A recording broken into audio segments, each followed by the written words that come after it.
So, with that being said, let's get into this first topic. This is more of like a hot topic, kind of like this is currently what's going on right now in this in this environment. By the time this goes up, we already know Trump won the presidency, and there are a lot of people that are upset about it. There are a lot of people that are mad about it. And for one thing, women, there's a particular set of women that are very upset about it, so much so that they are now involved in this thing called the 4B movement. This is the 4B movement. Shout out to ED Magazine. I follow them on Instagram, and that's how I found it. So pretty much it says the 4B movement has come after the results from the presidential election, and many women are responding by saying they're going to join the 4B movement. The 4B movement, which started in South Korea, calls upon its female members to reject 4 things: 1, dating; 2, sex; 3, marriage; and 4, the bearing and raising of children with men. Not to be associated with the term femcel, these women aren't involuntarily celibate and out of the dating pool. They're doing so by choice. So that's the 4B movement.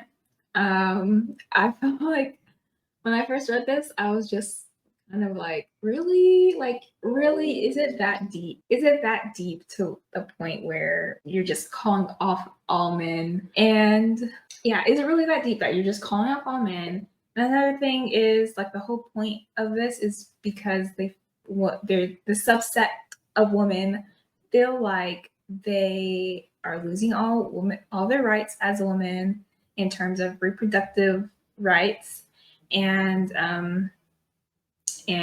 because they feel like their rights are being taken from them, they are doing what they're supposed to do, essentially.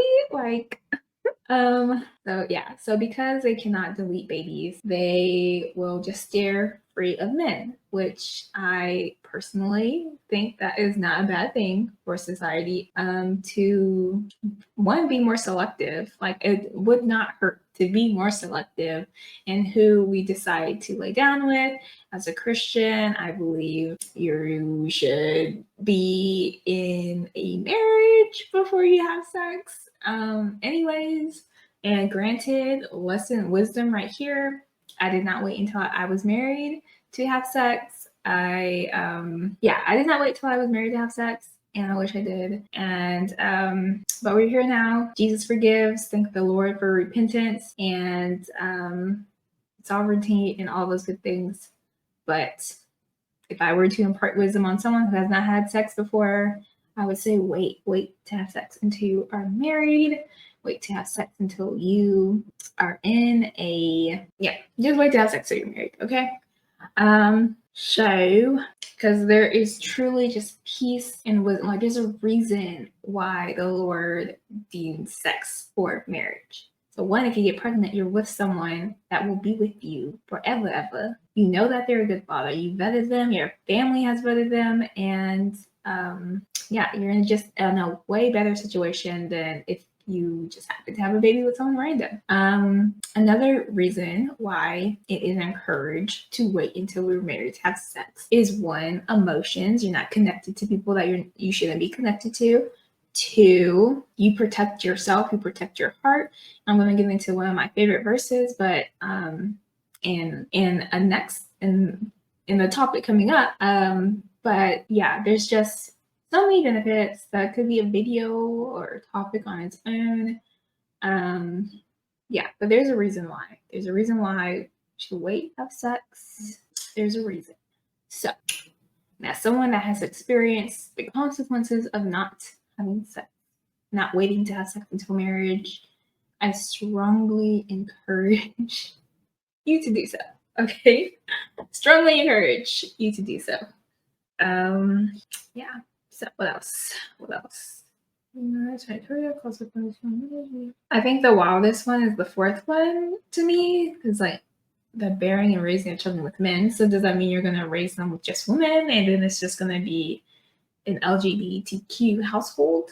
I don't know. I just feel like choosing to be celibate is the best thing that could happen. And it's like, ooh, It's like this movement is like, ooh, in your face, like, haha, when really it's like, this is probably the best thing that could happen. So, full sin, totally encourage, minus number 4. Yeah, full sin number 2. I think you should date with intention. And some might even argue you shouldn't date, but I'm more so like date with intention. Don't just ask silly questions. We often see silly questions asked on like dating shows and things like that, but real deep questions that get to the root of who a person is, 100% highly recommend. And it doesn't waste your time. You don't waste someone else's time. Yeah. And then, yeah, marriage.